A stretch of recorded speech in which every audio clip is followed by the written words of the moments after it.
أعوذ بالله من الشيطان الرجيم بسم الله الرحمن الرحيم إن الله وملائكته يصلون على النبي يا أيها الذين آمنوا صلوا عليه وسلموا تسلیما۔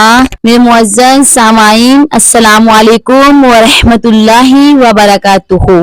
آج میں آپ کو بتاؤں گی کہ اللہ پاک نے فجر کی نماز کی قسم کیوں اٹھائی ہے۔ فجر کی نماز کی اہمیت اور فضیلت کے بارے میں بتاؤں گی۔ فجر کی قسم اٹھائی تو کیوں اٹھائی؟ وہ مالک اور خالق ہے، اس کی بات تو ویسے ہی پوری کائنات سے اعلیٰ اور سچی ہے، اس لیے فجر کی نماز کی قسم اس لیے اٹھائی کہ فجر کی نماز یہ فیصلہ کرتی ہے کہ یہ منافق ہے اور یہ مومن ہے۔ کسی منافق کو آپ فجر کی نماز میں نہیں دیکھیں گے۔ حدیث کے الفاظ ہیں کہ دو نمازیں منافقوں پر بھاری ہوتی ہیں، فجر کی نماز اور عشاء کی نماز۔ منافقوں کی نشانی یہ ہے کہ ان کے سر فجر اور عشاء کی نماز میں بوجھل اور بھاری ہو جاتے ہیں۔ نبی کریم صلی اللہ علیہ وآلہ وسلم نے فرمایا منافقوں کی کچھ نشانیاں ہیں، ان میں ایک نشانی یہ ہے کہ وہ نمازوں میں ہمیشہ لیٹ ہی آتے ہیں۔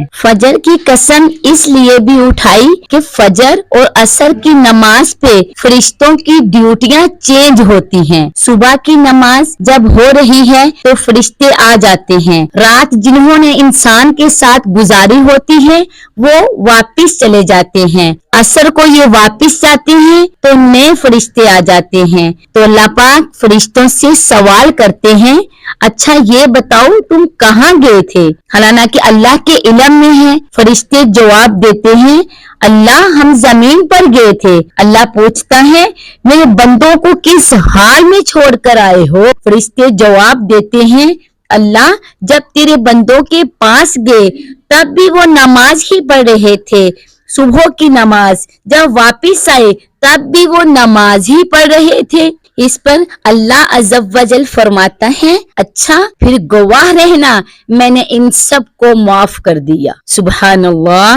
اللہ پاک سے میری دعا ہے کہ اللہ پاک ہم سب کو 5 وقت نماز پڑھنے کی توفیق عطا فرمائے۔ فجر کی نماز جس طرح منافق پر بھاری ہوتی ہے نا، مومن کے لیے انتہائی راحت کی نماز ہے کہ وہ صبح اٹھتے ہی اللہ تعالیٰ کے نام سے ابتدا کرتا ہے، اللہ تعالیٰ کی حمد و ثنا کرتے ہوئے نماز پڑھتا ہے تو اللہ تعالیٰ اس کو معاف کر دیتا ہے۔ سبحان اللہ۔ اللہ پاک سے میری دعا ہے کہ اللہ پاک ہم سب کو فجر کی نماز، تمام نمازیں 5 وقت نماز پڑھنے کی توفیق عطا فرمائے اور ان کے صدقے ہمارے گناہ صغیرہ کبیرہ کو معاف فرما دے۔ آمین بجاہ النبی ثم آمین۔ وما علینا الا البلاغ المبین۔